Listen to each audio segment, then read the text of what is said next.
Sí, ya vamos a empezar. Déjame ver. Ahí está. Hola, buen día. Ya vamos a empezar. Buenos días. Buenos días. Buenos días, buenos días. Bienvenidos. Ya vamos a empezar en el 90.5 de FM. Un programa muy enriquecedor. Ya vamos a comenzar. Muy buenos días, muchas gracias por compartir y coincidir el día de hoy. Estoy muy contenta de presentarles el programa, no solamente por el tema, sino por el invitado, de quien en lo personal, lo poco o mucho que he recibido, he aprendido mucho en lo personal y en lo profesional. Y bueno, vamos a hablar de los juegos colectivos al aire libre y los juegos de mesa como herramientas positivas, tanto para la familia como para las escuelas, pero sobre todo para, ahora sí que niños, adolescentes y grandes. Y tengo el gusto de presentarles al doctor Andrés Bolaños. Él es director académico de la Escuela Formus, también es maestro de aquí de la UDEM.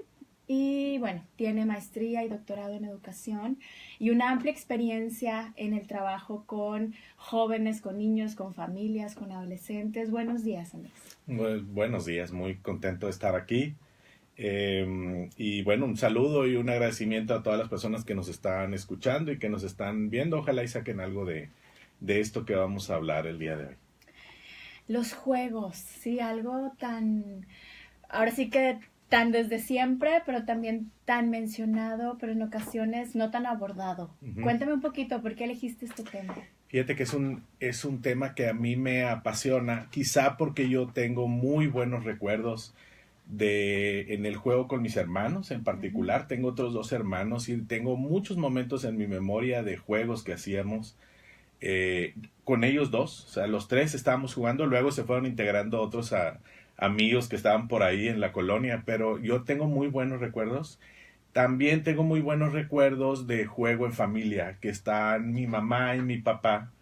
Eso es algo como de pronto lo pedíamos mucho cuando éramos niños, ¿no? Vamos a jugar a esto, vamos a jugar a aquello. Entonces, muy probablemente viene de ahí.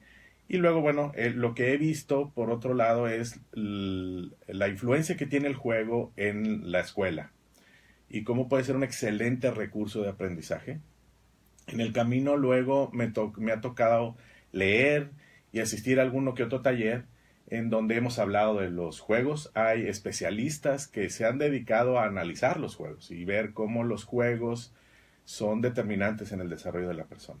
Entonces, de ahí viene el interés. Es personal, pero también tiene que ver con mi profesión, ¿no? Entonces, esa es la idea de los juegos y lo que he visto es que tiene una influencia tremenda, por un lado, y por otro lado, los hemos tendido quizá en algunos momentos a olvidar.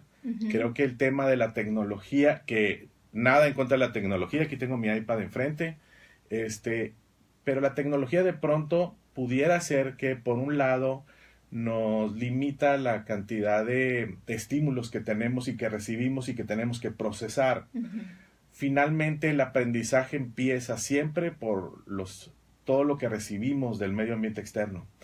Y el iPad, con todas las ventajas que tiene, pues es una superficie con ciertas medidas, es visual, a veces podemos interactuar, pero la interacción al tocar el iPad pues siempre va a ser el mismo, va a ser esta superficie plana que no tiene dimensiones, no tiene olores, tiene sonidos, pero los sonidos finalmente están programados y entonces siempre van a ser como los mismos tipos de sonidos y si estamos interactuando con un personaje es la misma risa que vamos a obtener. Entonces, el juego al aire libre, en particular el juego con otras personas, te amplía muchísimo las posibilidades y ahorita vamos a hablar sobre todo el tipo de estímulos y los desarrollos cognitivos y sociales que se dan, ¿no? Entonces, esa es una de las principales preocupaciones. Tenemos una sociedad que tiende a ser más individual.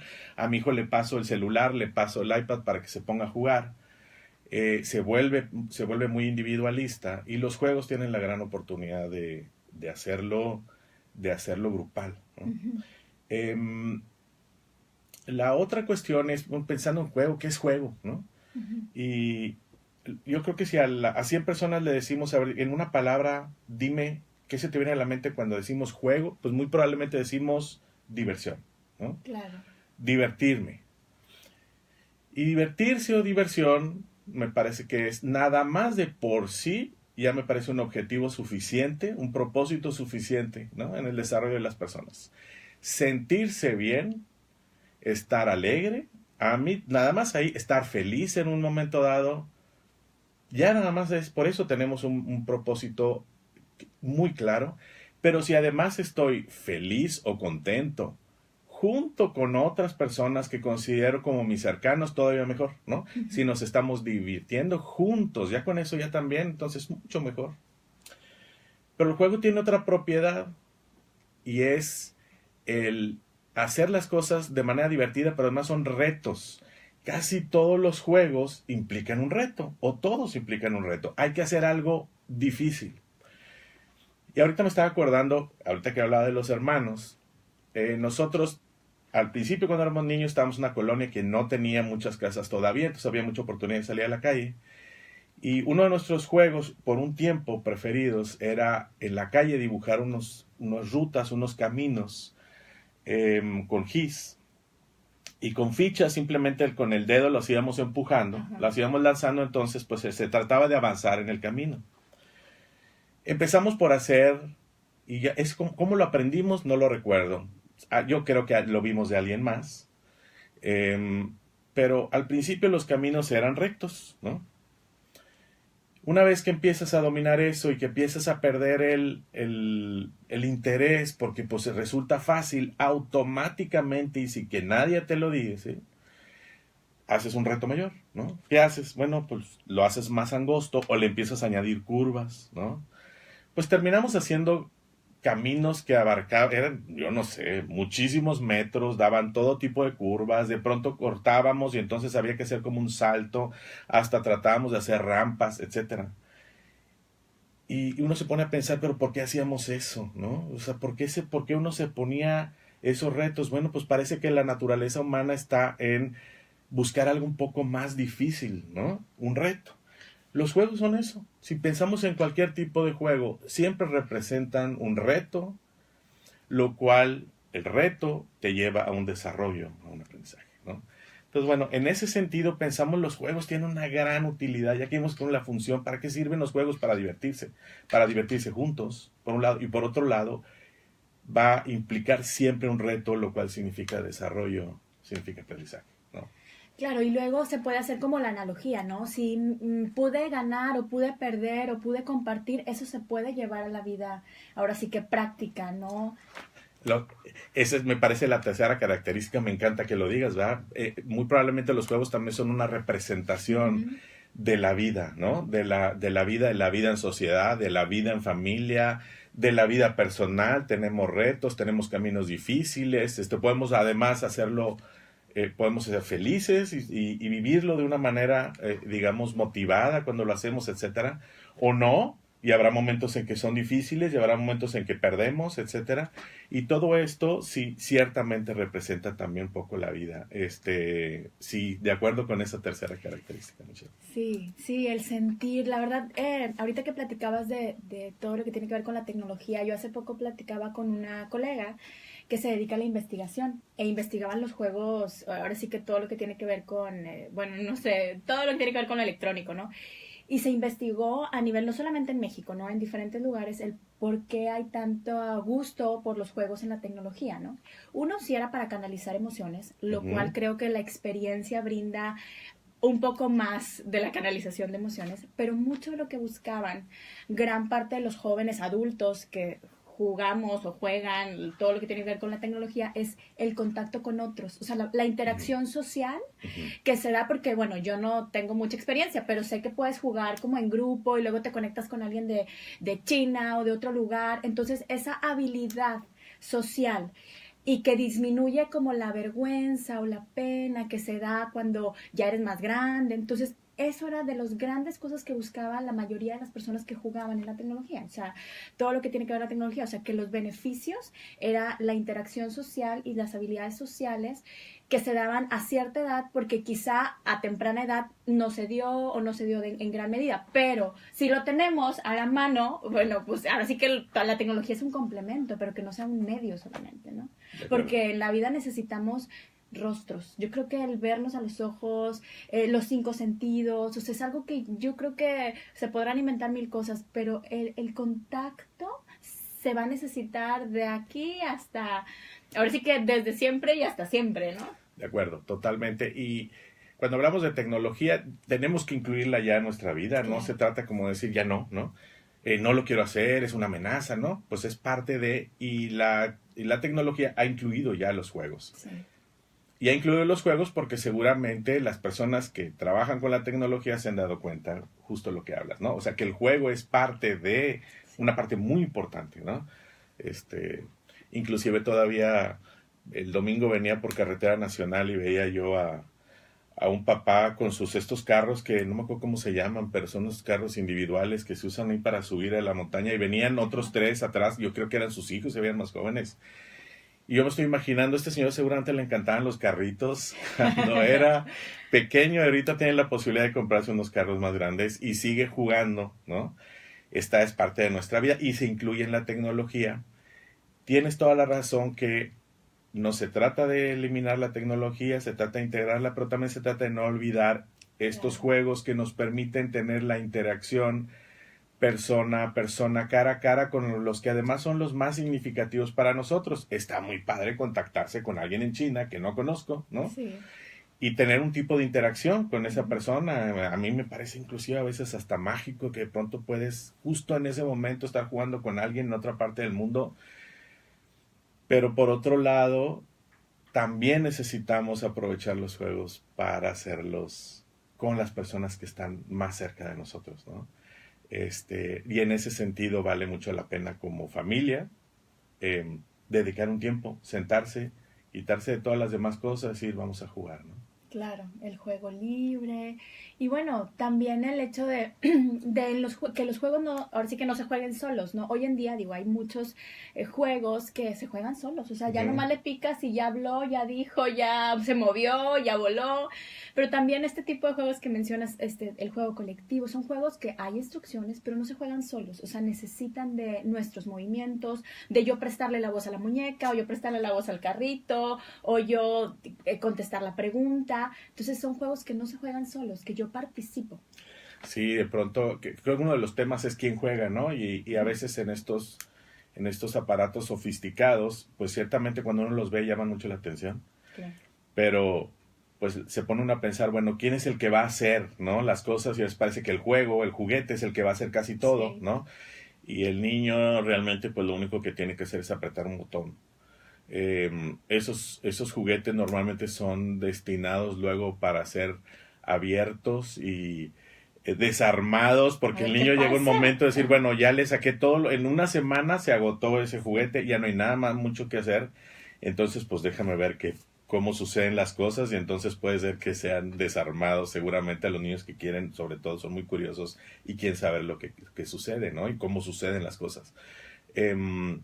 Sí, los juguetes muchas veces, entre más sencillos, muy probablemente nos ofrecen, o al niño le ofrecen mucho más alternativas, ¿no? Entonces los cubos, la broma esa típica de la caja donde viene el juguete resulta ser el juguete que realmente que se usó mucho más, y la frustración a veces de los papás de decir, acabo de gastar una buena lana en comprarme un juguete y resulta que la caja es la que resultó. Pues sí, porque la caja a lo mejor tiene muchas maneras de ser usada, inclusive puede convertirse en la mente de un niño en muchas cosas, ¿no?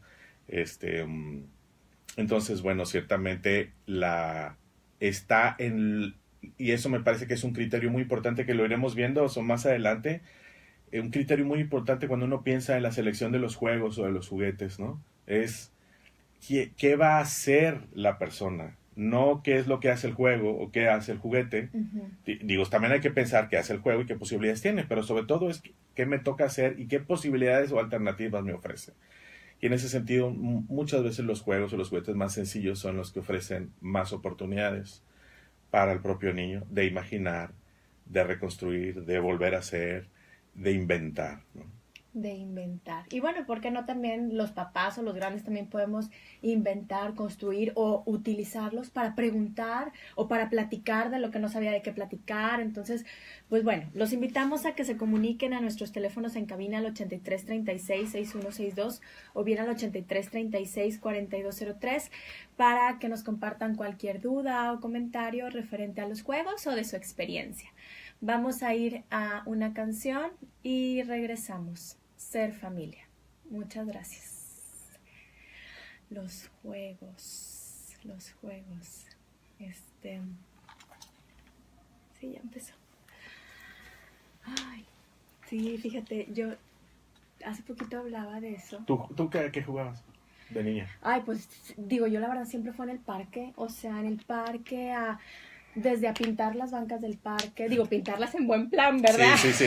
Ándale, no, ahora ya tú... No, ya pero... salió algo interesante. Fíjate que eso hacíamos, o sea, nos gustaba, pues la banca era de todos, decíamos, era nuestra banca, entonces a veces la pintábamos dependiendo de nuestro estado, ¿no? Como que conseguían pintura y de repente decían, lo va a pintar de rosa. Sí, un día pintamos todas las bancas, así, los que nos juntábamos. El parque, tan cerca de un parque más o menos. Enfrentito del parque. ¿Qué más? Bueno, a subirnos a las bancas, bajarnos a las bancas, a las pistolas de agua cuando llovía, a la bebeleche, al voto. Bueno, el voto era en las escondidas. Y como que uno se pone a pensar de dónde viene, cómo los aprendió uno esos juegos. Y casi nunca son adultos que te los enseñan. No. El congelado. Bueno, uno que también de siempre era digo, no sé cómo llamarle, ¿verdad? Pero de palmas, Los juegos de palmas. Y los estos que como papiroflexia que haces así como como actividades con el papel. Sí, verdad, había uno que te lo ponías en la mano y entonces sí, lo abrías así y dependiendo del número que escogías salía alguna cosa que habría que hacer o demás. Sí. Esos a la cuerda, ya después más grande pues ya eran los patines, la bici. Pero realmente, bueno, muñecas, digo, también me tocó, ¿verdad? Que Barbies o muñecas. A la mamá, pero ¿sabes cuál me gustaba más? Con el suéter de la escuela que podías hacer un bebé. Mira. O sea, como que lo haces así rollito y luego haces como un bebé. Y ese era mi bebé. ¿Un suéter? ¿Lo hacías bebé? El suéter. O sea, eso no me acuerdo. Y mis amigas así, y ese era tu suéter. O sea, tu suéter era el bebé. Entonces ya lo convertías en un bebé. Ahora que estoy viendo, hay una serie que se llama The Toys That Made Us en Netflix, no sé si la has visto, pero pues la primera son los de Star Wars y también obviamente Barbies y demás, pero es muy interesante ver los diseñadores como son adultos tratando de hacer juegos para niños y de pronto le atinan, pero de pronto tienen unos que por alguna razón, pero los niños nomás no les gusta, no lo agarran. Estas grandes inversiones de juguetes que los niños dicen no funcionó, ¿no? Y me llama por ejemplo ¿verdad? El suéter que se convierte en bebé. Pues a alguien se le ocurrió, ¿verdad? Y te prometo que era el suéter. ¿Qué tal si, ya me lo imagino en la junta, ¿no? ¿Qué tal si hacemos un juguete que sea suéter y muñeco al mismo tiempo? No sé, ¿sí? Me imagino cómo habrá sido la discusión. ¿Qué te pasa? ¿A nadie le va a interesar eso? No, vas a ver que sí. Vamos a probar con niños a ver si les gusta. Bueno, y este era el suéter de la escuela, ¿eh? No te creas. Y además era el de la escuela. O sea, no era uno. O sea ¿ustedes lo hacían? Lo hacíamos, era el suéter de la escuela. Era como habían encontrado una manera de doblarlo para que pareciera. Mira. Hay que patentarlo. Yo estaba hablando de cómo alguien lo inventó, no lo inventaron los niños. Lo inventaron los niños, sí. Sí, no, no, pues es que ¿con qué no puedes jugar? Ay, sí.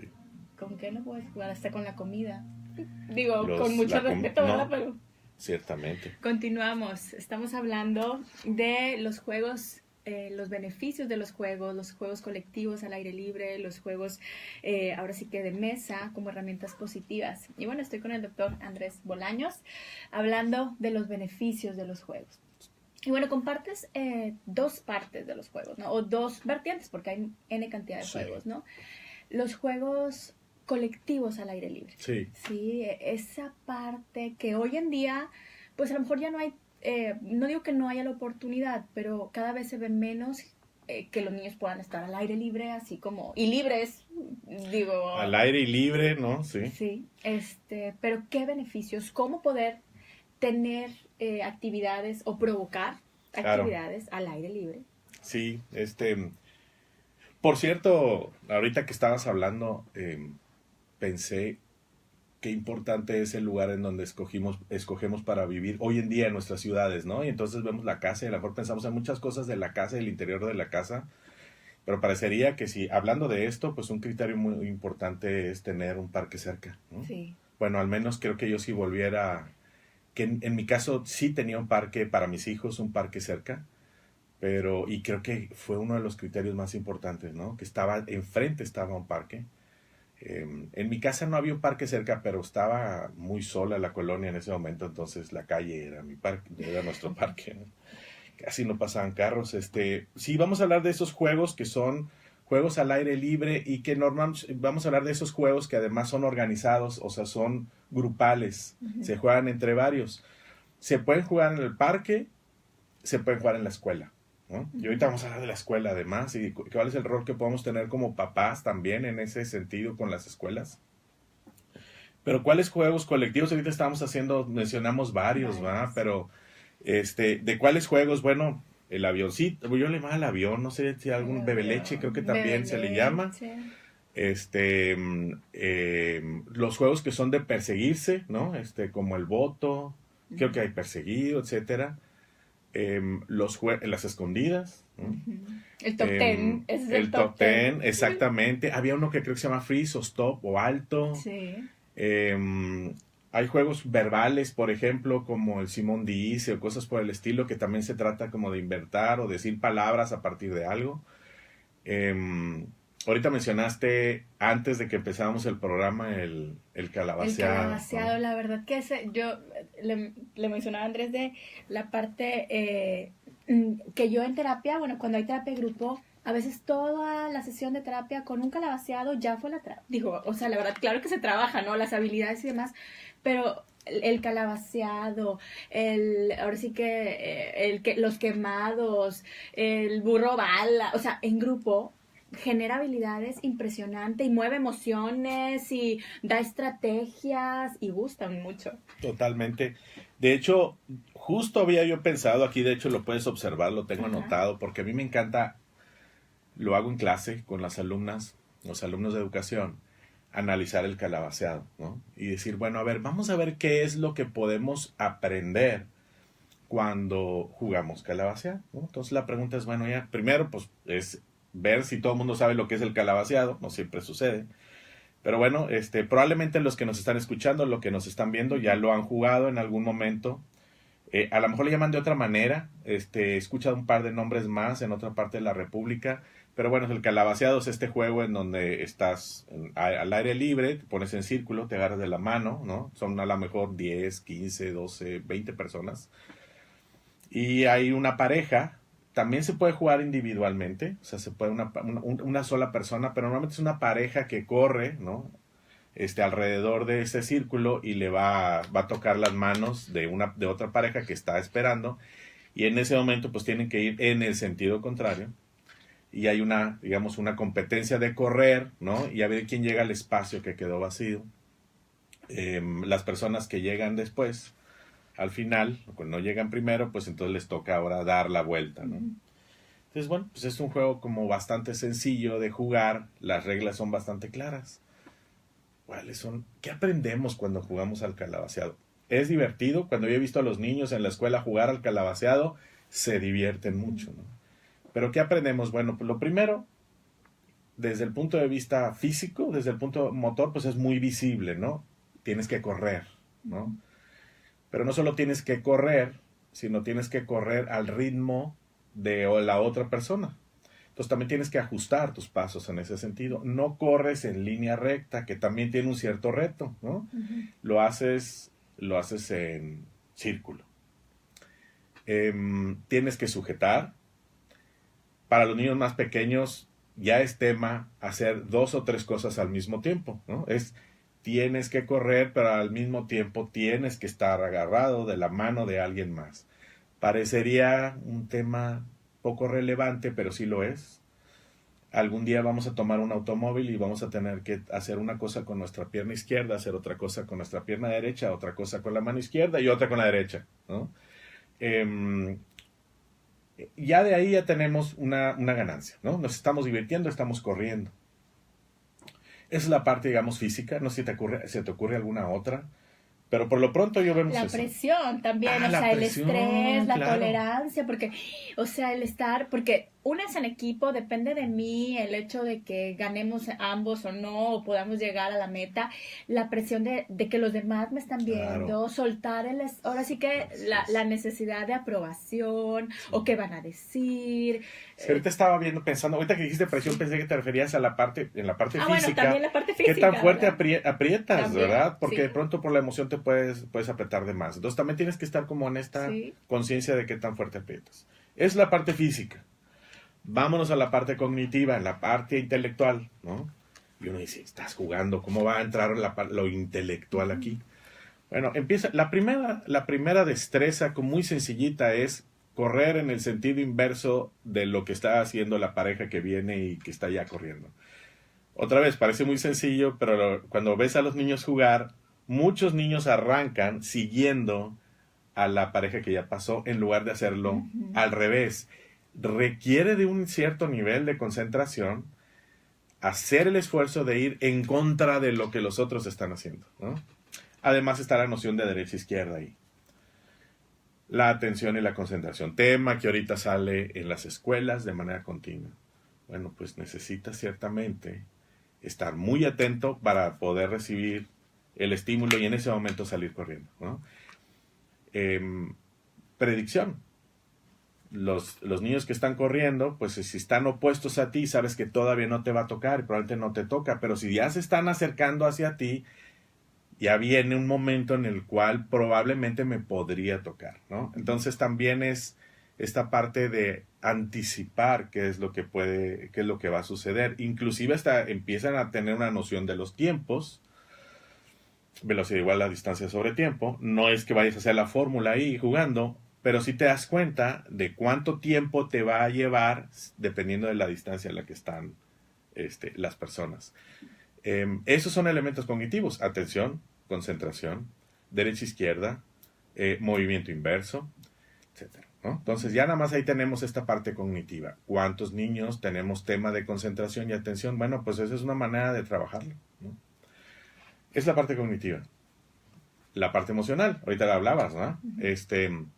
A veces ganas, a veces pierdes,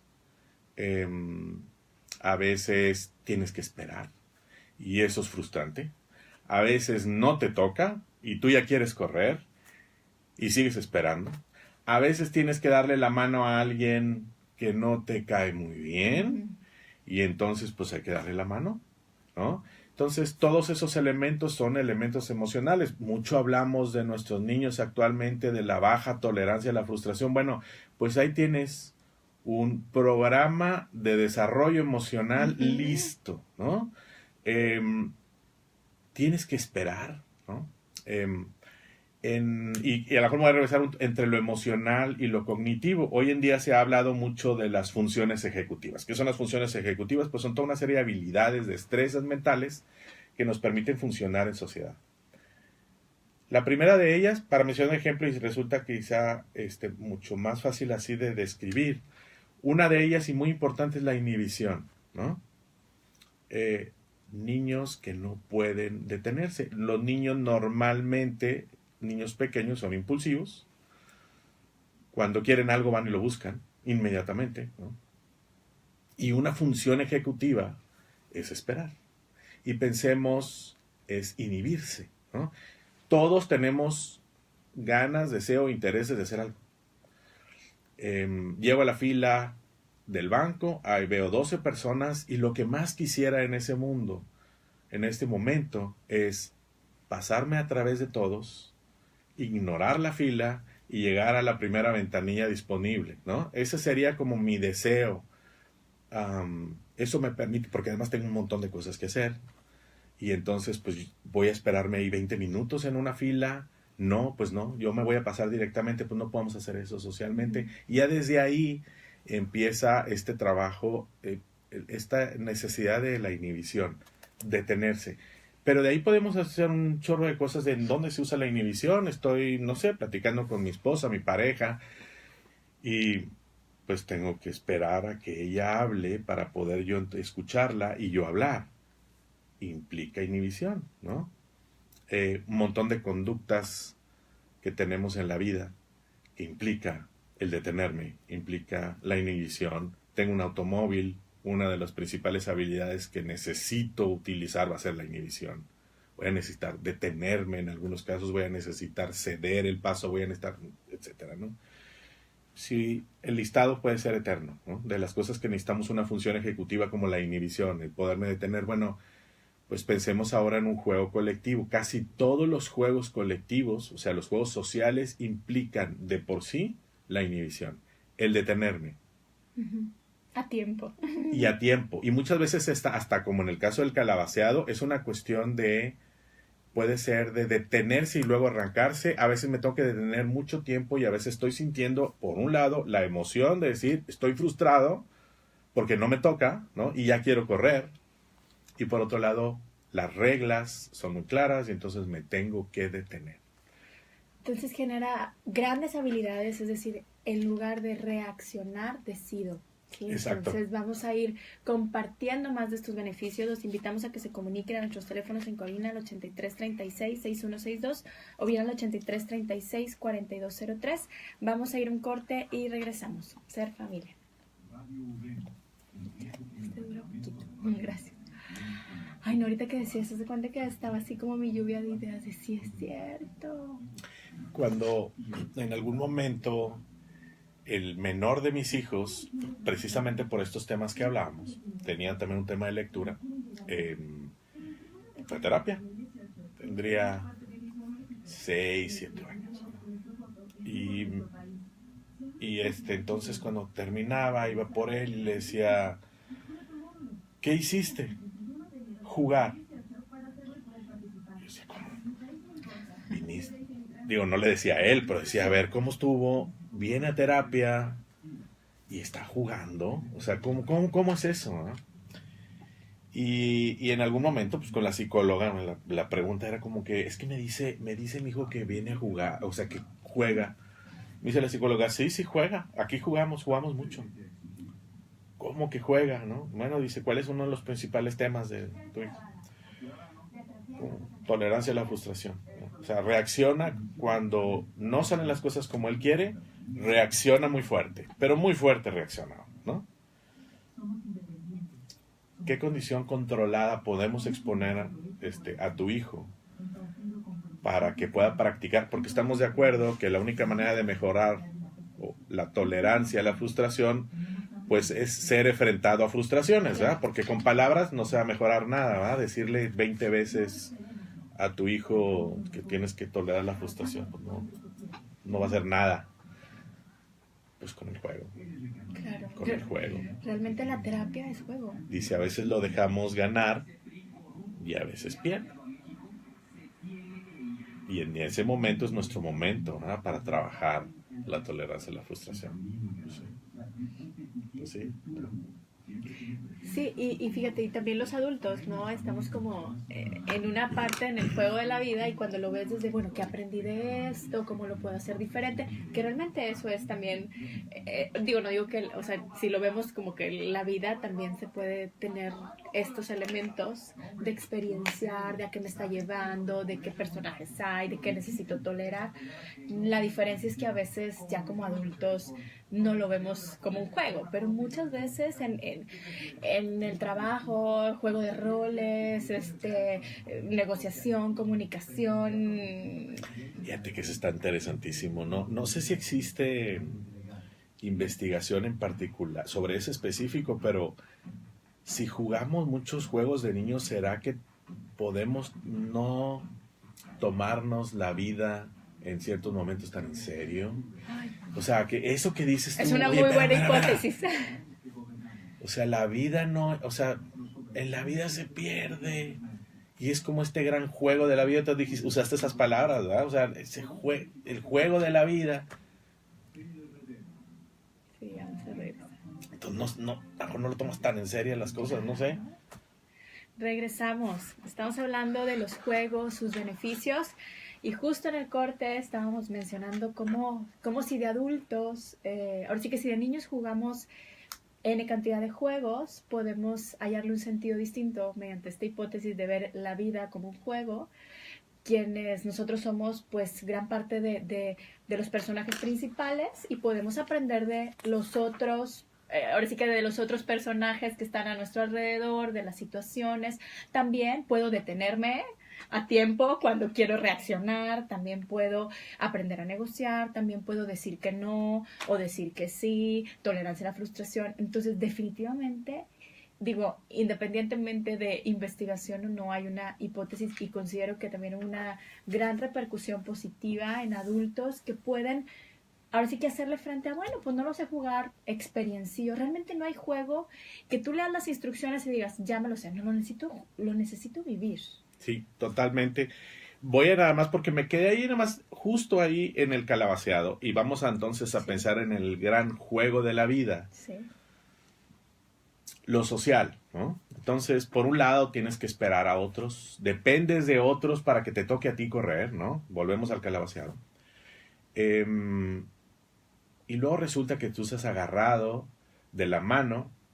Yo lo recuerdo que estuve en una escuela mixta y entonces, bueno, pues estás agarrado, 2 niñas, de hecho. Al principio como que te da pena, dependiendo de la edad, como que no quieres. Luego resulta que es bastante bueno estar agarrado de la mano de una niña. Y de pronto te toca, ¿no? Y te arrancas corriendo. Normalmente uno de los dos va a ser más rápido que el otro. Uh-huh. Es muy difícil pensar en que van a tocar exactamente que corren a la misma velocidad. Entonces, hay uno que se va a arrancar y va a correr más rápido que el otro. Y entonces resulta que en el juego de la vida tú tienes ahí en ese momento a una pareja. Y de lo que se trata es no de ganar, sino de correr juntos. De ir al parejo, ¿no? De ajustar la velocidad. Del que corre un poco más lento, hacer todo lo posible porque estamos juntos y vamos a ver si podemos ganar. Y del que corre más rápido, pues tiene que ajustar su velocidad para poderse adecuar a la otra persona. Cuando ya empieza uno a gustarle a las niñas, están a esa edad en que ya no está tan mal darle la mano a una niña o a un niño, dependiendo, pues resulta que hasta cuando pierdes ganas. Porque te toca dar otra vuelta, ¿no? Con la niña que a lo mejor le puedes dar la mano. Entonces, hasta eso se aprende, ¿no? Imagínate, el calabaceado entonces es un poco como la vida, como una relación con otra persona, con los hermanos, con mamá, con papá, o más adelante con una pareja, ¿no? ¿Qué es? Pues acerca de correr juntos. Es acerca de tú y yo somos diferentes, corremos a una velocidad diferente y sin embargo tú y yo podemos hacer ajustes en la manera en que somos para poder continuar juntos. Y a lo mejor no nos va tan bien, no ganamos, ¿no? Como el calabaceado, y sin embargo seguimos juntos y se puede seguir jugando al juego de la vida, ¿no? Y disfrutamos el momento en que corramos juntos, porque también a veces Exacto, pasan amigos o pasan compañeros de trabajo, y en ocasiones necesito decir adiós, bueno, ay, con él me llevé muy bien o no tan bien, pero pues solamente dura un tiempo. Claro. Porque la vida, los momentos, incluso las etapas, aunque continúe con mi pareja, bueno, no es lo mismo cuando éramos novios o cuando nos casamos, Así cuando tenemos hijos pequeños, sí. Cuando los hijos se van. O sea, todas esas etapas, ahora sí que si lo vemos como un juego en el cual, no un juego por reducir la importancia, sino al contrario, sino dejar fluir lo que estamos viviendo. Y bueno, poder organizar, ahorita mencionaste como la parte física, la parte sensorial, la parte mental, o sea, voy organizando, voy teniendo habilidades emocionalmente también, y le hay un sentido trascendental, o sea, va más allá de lo físico, de lo mental, de lo emocional, incluso de lo social, o sea, trascendentalmente me puede llevar a tener habilidades que me van a generar satisfacción a largo plazo. Claro, totalmente. Yo a mis alumnas de la carrera de educación, alumnos y alumnos, les digo que los juegos colectivos son como un gran combo curricular. Tienen de todas las áreas, ¿no? La Secretaría de Educación sacó ya hace algunos años esta idea de la transversalidad, es decir, tener proyectos en donde juntes las matemáticas con la parte del español, el lenguaje y demás. Pues los juegos son un combo curricular y tienen una transversalidad absoluta, ¿no? Ya ahorita hablamos del calabaceado y vimos, tiene cognitivo, social, físico, afectivo e inclusive, que no lo he mencionado, y ya no vamos a profundizar mucho en esto, pero lo moral también. Claro. Porque hay reglas, y el respeto a las reglas es lo que permite hacer el juego. Y cuando alguien rompe las reglas, entonces se destruye el juego. Y lo aprendemos en la práctica. Les digo a mis alumnas, a ver, fíjense los alumnos de primaria, los niños de primaria en sus escuelas, ahí donde están haciendo prácticas, en el recreo, a veces resulta que tardan más tiempo en ponerse de acuerdo y hacer las reglas que jugar el juego, ¿no? Pues eso es democracia y eso es moralidad, la construcción de las reglas, ¿no? Y la noción de que cuando alguien rompe las reglas, entonces ya has afectado el grupo. No, entonces mis deseos individuales, que es justo la parte de la moralidad, mis deseos individuales, si van por encima de lo social, del grupo, y rompo las reglas, se acaba el grupo. Y fíjate, esto que mencionas también es todo un reto para el educador, para el papá, para el adulto, para quien está por ahí también jugando, porque también cabe mencionar que bueno, también se vale jugar, ¿no? Y es muy necesario que también grandes chicos juguemos, pero a veces como que se quiere el juego estructurado, el que haya reglas es controlado y va más allá del control. Lo que mencionas es, ya se les dio una habilidad con el simple hecho de, aunque no se haya jugado en todo el recreo y nada más se hayan puesto de acuerdo a qué iban a jugar, ya es una habilidad, porque a veces hay como, no, o sea, este es el juego, es así, tiene que tener así, no se deben de manchar, no se deben de, no, pues también esa es parte de la habilidad. Absolutamente. Uno de los grandes psicólogos, para mí el más grande, que no se llamó él mismo psicólogo, pero fue Jean Piaget, y él, muchas de las cosas que aprendió sobre todo la moralidad y cómo desarrollaron la moralidad de los niños, es observando a los niños jugar canicas, ¿no? Y él se dio cuenta justo eso, en el momento que los niños ya son más sociales, estamos hablando cuando están en primaria, es importantísimo porque te das cuenta, los niños se dan cuenta que las reglas no son absolutas. Las reglas son negociables, y ahora pensemos en las leyes, ¿no? En nuestro país, las leyes, las reglas son negociables dependiendo del contexto en el que están. Y entonces, claro que me acuerdo de niño negociando reglas del juego de las canicas dependiendo del terreno en el que estabas. Si había una pared, si había plantas, si había pozos, pues había que ir modificando las reglas. Me acuerdo también de reglas que se modificaban, es cuando jugabas al voto y eso, que tenías una que le decíamos la vice, ¿no? Ah, sí. Es un anglicismo ahí raro, pero ya todo el mundo le llama la vice, y luego resulta que la vice podía extenderse, o sea, si un niño estaba tocando la vice, se convertía en la vice. Y entonces también él podía tocar, y si alguien lo tocaba ya se convertía, pero esa regla no está en el original, pero a lo mejor fue una regla que se modificó para hacerlo más divertido, y luego resulta que la vice iba creciendo por extensión de niños que se daban la mano, ¿eh? Pero llega un momento que ya no está divertido el juego porque ya hay 8 en la vice. Ajá. Y es tan fácil llegar a la vice porque tiene una extensión larguísima que entonces ya alguien dice, oye, así no tiene chiste, y entonces hay que modificar las reglas para ver cuántos niños puede haber en la vice. Y cuántos niños puede haber en la vice también depende de qué tanto espacio tienes, ¿no? Entonces, aprendes que las reglas se construyen y que son relativas, ¿no?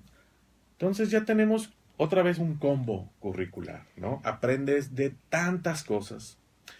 Y tú lo dijiste muy bien, sin que necesariamente esté un adulto regulándolos. Entonces, pues no hay de otra más que tenemos nosotros, ¿no? Que aprender a jugar juntos y hacer las reglas y respetar las reglas, ¿no? Entonces, bueno, ahí tenemos toda una línea. Vamos a los juegos de mesa. Bueno, no podemos salir, tenemos juegos de mesa. Nuevamente tenemos grandes beneficios. El primero que yo veo es que el juego de mesa, para empezar, es de todos. No es mi juguete, no es mi iPad, no son mis muñecas. Los juegos colectivos, ¿no? Son los juegos de mesa, pues son de la familia. Ajá. No hay un dueño en particular, ¿no? Para empezar, eso me parece una noción importantísima, que tenemos que compartir algo. que yo cuido las piezas porque si no, ya nadie lo va a poder jugar, afecta a todos los demás, ¿no? Ya desde ahí me parece una noción importante, tener un algo que es de todos, ¿no? Y evidentemente los juegos de mesa están muy contenidos entonces en lo que es la familia. Y esa es la gran oportunidad para interactuar, para estar juntos y para divertirse juntos, ¿no? A veces a las familias se nos acaban las ideas de decir, ¿y ahora qué hacemos? Pues ahí están los juegos de mesa nos permiten justo hacer eso.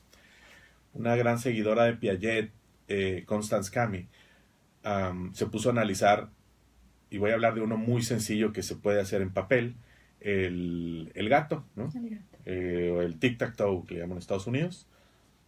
Todo el mundo sabe cuál es ese. Entonces se puso a analizar, se puso a observar cómo los niños jugaban, ¿no? Y los niños más pequeños, pues lo único que hacen es trazar el círculo o la tachita en un lugar. Y básicamente hacen eso. Y su primer gran aprendizaje, estoy hablando de los más pequeños, es esperar a que el otro, porque el primer impulso es ponerse a rellenar, Sí. ¿no? Entonces el gran aprendizaje ahí nada más es esperar de a mí me toca, ¿no? Esperar turno ya de por sí es el gran aprendizaje para los niños más pequeños.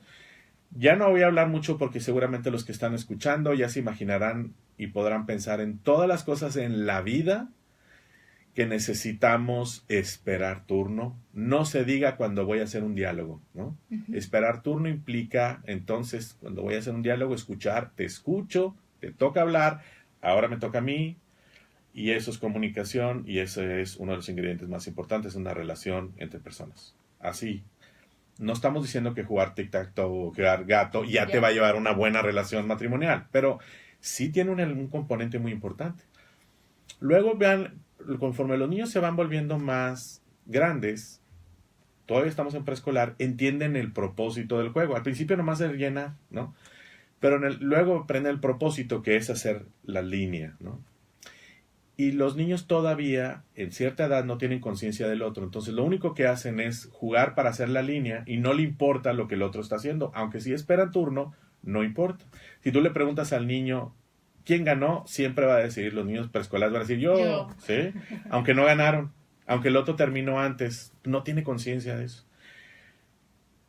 Pero jugar con otro, entonces vas observando poco a poco lo que está haciendo el otro. Entonces ya adquieres conciencia del otro. Los niños de preescolar naturalmente tienden a ser muy egocéntricos, o sea, se fijan en ellos mismos. Por eso responden, ¿quién ganó? Y siempre todos dicen yo, ¿no? ¿Quién es el más guapo? Yo, ¿no? Es egocentrismo. Sí. Pero luego va a llegar un momento en que ya van a empezar a usar estrategia. Porque no se trata nada más de que yo poner las tachitas o los círculos en donde yo quiera, sino es para bloquear al otro. Y entonces ya tengo una conciencia del otro. Ya estoy pensando lo que el otro piensa. Uh-huh. Eso se llama empatía. Uh-huh. Acabo de leer un tuit de Neil deGrasse, yo lo sigo mucho, un astrofísico en los Estados Unidos, el más importante científico que se encarga de divulgar ciencia y de promover la inversión en la educación en las ciencias, en las escuelas y demás. Y él dice, quizá lo más importante que deberíamos de aprender en las escuelas es empatía, ¿no? Y quizás sí, porque es lo que nos va a permitir a lo mejor sobrevivir, ¿no? Como especie, ser capaz de pensar en los demás.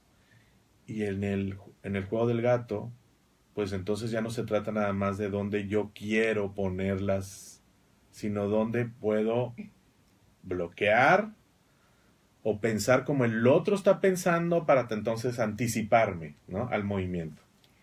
Fíjate qué profundidad en un juego tan sencillo. Sí. Y ahora sí que en las experiencias tienen un más allá. Entonces, bueno, pues los invitamos a que se comuniquen a nuestros teléfonos en cabina al 8336-6162 o bien al 8336-4203. Vamos a ir a escuchar una canción y regresamos. Ser familia. Ay, el gato. Súper rápido el tiempo. Sí. El gato, a mí cómo me encanta el gato. Ahorita que me dijiste, ay, no lo he jugado con mis hijas. No me acuerdo cuál era que luego vas haciendo cuadritos. ¿Lo jugaste? Sí, sí, sí. Que decía, uno ponía y Sí, luego otro ponía sí, sí, y luego uno ponía sí, Bueno, sí. al principio pues nada más se trata de trazar, pero conforme se van llenando, si le pongo aquí, el otro lo va a completar, ¿verdad? Entonces, tienes que pensar no solo en que tú vas a hacer cuadritos, sino que... ¿Y cómo te das cuenta de eso? Naturalmente el juego, al principio tú cierras y el otro te las gana, y te las gana, y te las gana, y te las gana, y entonces en un momento dices, oye, empieza a adquirir esta conciencia del otro, cómo el otro estará pensando, ¿no? Entonces, no, los juegos de mesa tienen...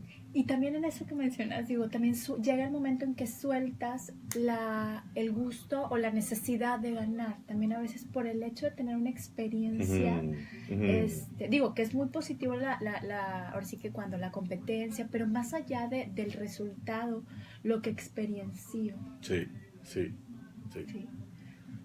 Totalmente. Y a veces, por ejemplo, el congelado como que no está tan ¿Cómo era el congelado? De que y te congelas y lo viene a descongelarte, o sea que te toca y te congelas. Ah, sí, cierto, entonces cada vez tienes más congelados. Puede ser esa o puede ser que bailas y luego ya haces el congelado y baila y congelado, pero generalmente el de en grupo. Sí, cierto. Bueno, otra vez hablando de inhibición. Claro. Si estás congelado no te puedes mover, ¿verdad? Entonces, había otro juego, ya no me acuerdo cómo era, que algo así, entonces no te podías mover y el que se movía tantito ya perdió pero otra vez tiene que ver con inhibición, ¿no? Y en esos a lo mejor a veces gané yo, a veces tú, a veces el otro, y ya ni siquiera aprendes a perder porque dices tú, no pasa nada. Claro, cualquiera podemos, o sea, esa perfección de que tiene que ser así, pues bueno, también me puedo dejar fluir. Y fíjate que en las escuelas ponemos condiciones que no van por ahí, ¿verdad? O sea, es como que el 10, y entonces el 10, y te obsesionas por el 10, y entonces esta perfección. Y en los juegos vas a ganar y vas a perder. Y es parte de la vida. Y te encuentras nos encontramos con nuestra polaridad, o sea, que tengo mi blanco y tengo mi gris, y a veces me enojo y a veces ¿no? O sea, y esta parte también, ahorita mencionaste la conciencia, o sea, pasar de la reacción a la restricción, no a la represión. No. Porque no es guardar mi emoción, no es quedarme las cosas, no, siento la emoción, pero necesito hacer conciencia de qué estoy provocando, qué me estoy haciendo. Está muy bien. Cuando estás jugando, todo el tiempo estás sintiendo emociones. Y algún día hiciste ahí tu pancho, te tiraste y te revolcaste porque no se hizo, todos los demás niños te quedan viendo como que qué te pasa, al ver a alguno que se acercó y dice, ya. Sí. Sí. Y luego te diste cuenta que pues nomás lo único que pasó es que detuviste el juego, ya no se pudo jugar, y automáticamente empiezas a ajustar tu conducta y a controlar tus emociones, ¿no? Ciertamente siempre estás con un juego, siempre estás sintiendo algo. Claro. O estás contento, pero también va con el lado de la frustración, la anticipación, la emoción, todo eso. Y si lo sientes, se te queda el aprendizaje. Algo que también ayuda mucho y que ahorita lo estás mencionando es, y si yo le provoco algo a alguien, le volteas a ver la cara y ya viste, le provoqué algo. O sea, le provoqué tristeza, la conciencia del otro. Eso que mencionas. Sí, el quemado, ¿verdad? Bueno, pues le di muy fuerte. Sí, exacto, iba la niña, está bien chiquita y iba cogiendo espacio y le di con todo, ¿verdad? Entonces, y pues uno no quisiera que pasaran esas cosas, pero en el juego pueden pasar. Y te das cuenta del otro. Sí. De ti y del otro. Te diferencias. Ya me van a llegar a jugar. Sí. Regresamos. Estamos hablando de los beneficios del juego. Antes de continuar, me gustaría que nos proporcionaras, si alguien tiene alguna duda, algún comentario, no sé, algún correo, algún dato que podamos tener para hacerte alguna, no sé, observación, comentario, duda. Con todo gusto, mi correo es andres.bolanos, la ñ de Bolaños se convierte en n, andres.bolanos@udem.edu. Okay. Y con todo gusto me ponen ahí, y les contesto. No les garantizo que les contesto en 15 minutos, pero en un día máximo si les contesto con todo gusto. Ya lo podemos comentar. Claro que sí. Andrés, y bueno, nos mencionas esta parte del juego de mesa, del juego al aire libre.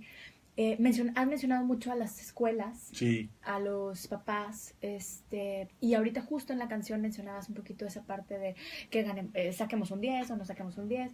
¿Qué recomendaciones o qué observaciones o qué estrategias nos puedes dar a quienes estamos con todo esto de los hijos, de los niños, en el trabajo ya sea terapéutico, educativo, familiar, ahora sí que meramente social? Este, Les voy a hacer una confesión. Yo formo parte de una escuela, ¿no?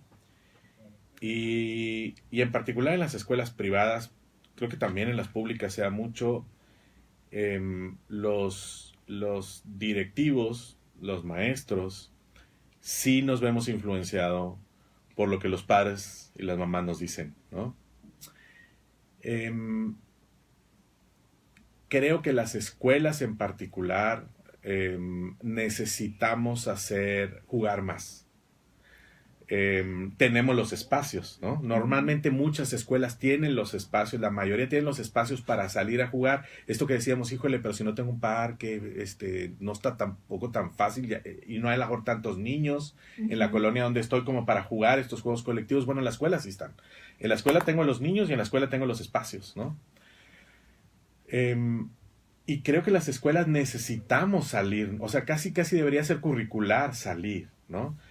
Yo les decía a mis alumnas que cuando en particular en primaria, pero también preescolar, pero cuando las maestras además juegan con sus alumnos, ¿qué sienten los alumnos cuando están con su maestra y su maestra se equivocó, su maestra también se ríe, su maestra pierde, ¿no?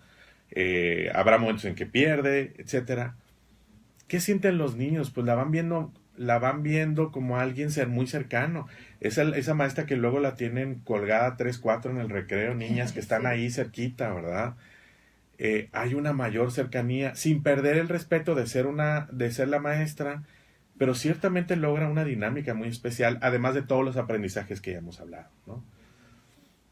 Pero a veces pensamos las escuelas que necesitamos terminar el programa, entre comillas, necesitamos terminar el libro, necesitamos tener todos estos libros, necesitamos desarrollar todas estas cosas académicas y la manera que pensamos hacerlas es con muchos libros.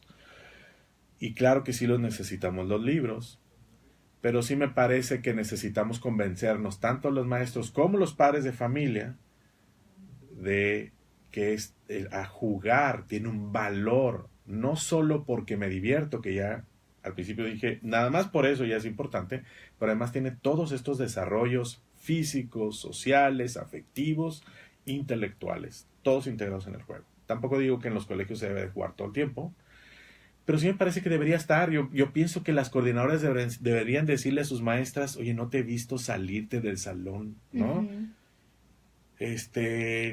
Y si haces un juego, de pronto les digo eso a mis alumnas y las alumnas dicen, pues sí, más que a mí me regañan si saco a los niños. Bueno, cuando están -3 no, pero hay muchos momentos en los que sí salimos, ¿no? Y estamos aprendiendo. Los papás podemos también apoyar en ese sentido. Me dijo mi hijo que hoy jugaron al calabaceado. ¡Qué padre! Me estaba muy emocionado. Y entonces a lo mejor en lugar de preguntar, y sí, pero ¿y a qué horas van a estar viendo matemáticas? Más bien es, oye, qué padre que salen, ¿no? Estaba muy emocionado mi hijo. Entonces me parece que ahí podemos, ¿no? Promover el juego. En las familias ciertamente yo creo que necesitamos tener juegos de mesa, creo que necesitamos destinar los tiempos. Es ese tiempo en lo que yo intencionalmente como papá digo, tengo una hora, voy a estar absoluta y totalmente dedicado a hacer esto con mis hijos. No celular, no otra cosa, no voy a estar apresurado, no decir, bueno, ándale mijito, y estás viendo el reloj o lo que sea y 10, 15 minutos ya tienes cara de hastío, sino más bien es este momento en el que estamos juntos, ¿no? Entonces creo, aquí yo tenía un montón de juegos de mesa muy rápidamente, además decir, bueno, por ejemplo, hay uno que es de submarinos, no me acuerdo del nombre, pero tú dices, aprendes coordenadas, ¿verdad? Entonces dices las letras y el número en donde va a caer el proyectil y entonces tienes que adivinar lo que el otro, ¿no? Entonces tienes que imaginarte lo que el otro podría estar haciendo. Adivina quién, no sé si lo has jugado. Quién, claro. Adivina quién. Entonces los niños más pequeños te empiezan a decir características muy específicas. Luego aprendes de clasificación y de hacer clasificaciones y subclasificaciones.